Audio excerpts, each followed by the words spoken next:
स्वागत करुच्ची आज कार्यक्रम माइंड इट को। आपण जानिथिबे आज होची माइंड इट रो चतुर्थ अध्याय। आमर प्रथम अध्याय आरंभ होइतिला पवित्र रथ यात्रा दिन।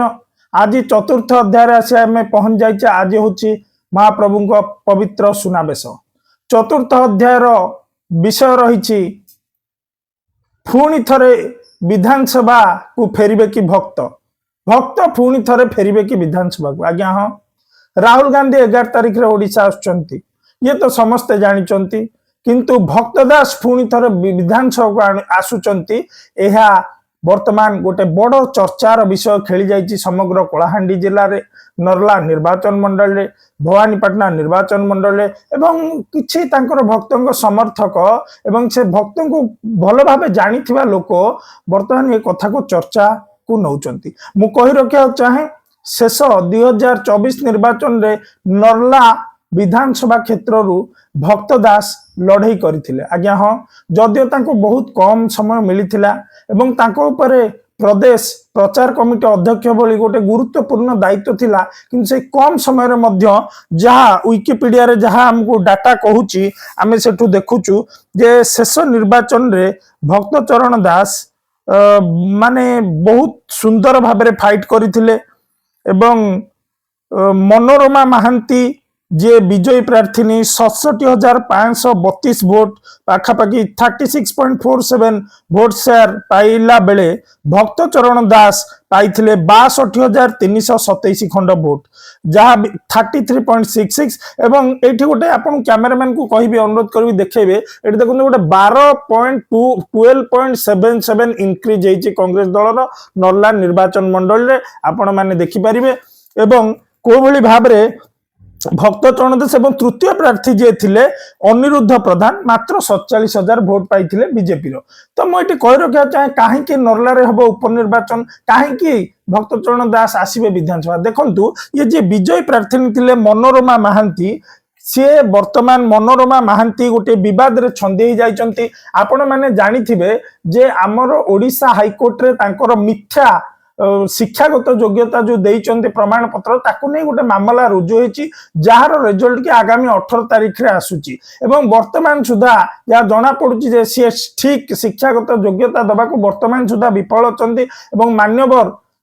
हाईकोर्ट मध्य आदेश अछि जदि तांको शिक्षागत योग्यता भूल रहउची तार प्रमाण पत्र तो निश्चित भाव तांको पद को सेठी कैंसल करा जिवो एवं नरला विधानसभा मंडल रे बाय इलेक्शन हबो। अनेक थोड़ा आपण माने जानिथिबे भक्तदास को गोटे निकट इंटरव्यू रे पचारि गला कांग्रेस केते बढ़िलानी, 13% भोट शेयर थिला राज्य रे, वर्तमान कांग्रेस रो भोट शेयर केते। भक्तदास कहितिले जे कांग्रेस आ 13% भोट बढ़िलानी। आज्ञा हाँ, भक्तदास ठीक कहितिले, काहे ना देखंतु एठी जो अंक अछि 12.77 ये आकु जदी होल करा जाए ये पाखापाखि 13%। तो भक्तदास निजे जते बेले गोटे निर्वाचन मंडली को जानती, नरला को जानती, सेते बेले सीधा सळ 13% भोट गोटे इनक्रीज करबा ये गोटे साधारण कथा नुहे, छोट कथा नुहे। ता सहित तार पड़िशा निर्वाचन मंडली जहा कि कांग्रेस जीति भवानीपाटना, जो वर्तमान विधायक अछंती सागर चरण दास, से निर्वाचन मंडल रे मध्य कैंपेन ट्रेल रे व्यक्तिगत भावे मु थिली। भक्त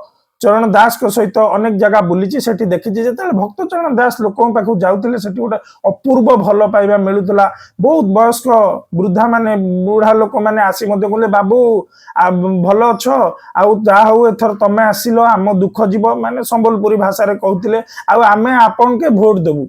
चाहे संबलपुरी भाषा रे कहउतिले। भक्त बाबू कहतिले ना ना मु एठु ठियाइनी, मु पड़िसा नरला रु ठियाइछि, आपण माने सागर बाबू को वोट दियो। आज्ञा हाँ, भक्तों को कथा मानी पाखापाखि 16,000 रु अधिक भोट रे सागर चरण दास सेठी विजयी हेतिले। काने लोक मानक मध्य रे भक्त चरण दास को गोटे स्वतंत्र स्थान आज मध्य कलाहांडी जिल्ला रे अछि, एहा आपण मानिया पड़ियो। जेतेले हम ओडिशा पर्सपेक्टिव रे आसुचे आपण जानिथिबे भक्त चरण दास जो गला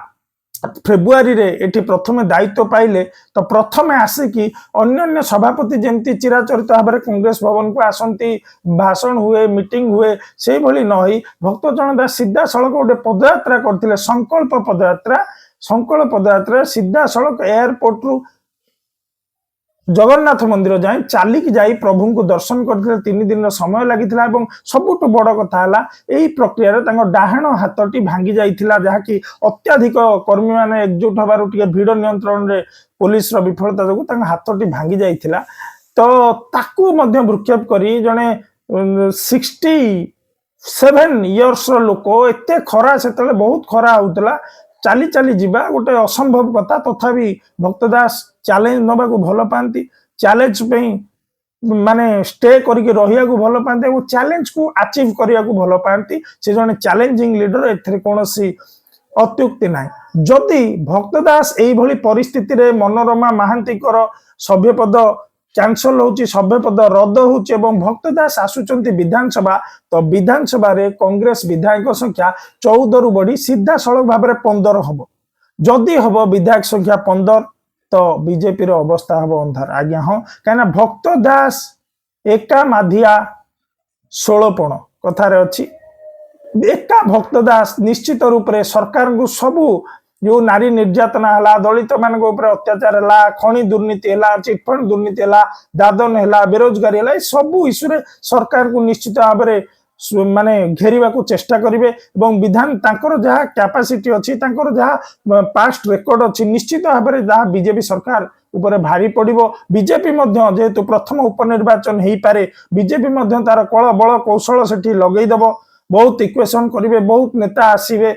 किंतु देखा जाऊ आगामी दिन में हूँ कौन किंतु जहाँ जना पड़ुची जहाँ लोकल सोर्स आम पाखे खबर अच्छी जदि आउ थे सेठी विधानसभा निर्वाचन होउची तो निश्चित रूप से भक्तदास विधानसभा को आसुचंती तो बंधुगण ये थिला आमर आलोचना खुलम खुला आलोचना विभिन्न दिगरु आलोचना मन खुला आलोचना एवं जेते संभव निरपेक्ष आलोचना आज आलोचना को एठी शेष करिबा रहुची धन्यवाद नमस्कार माइंड इट।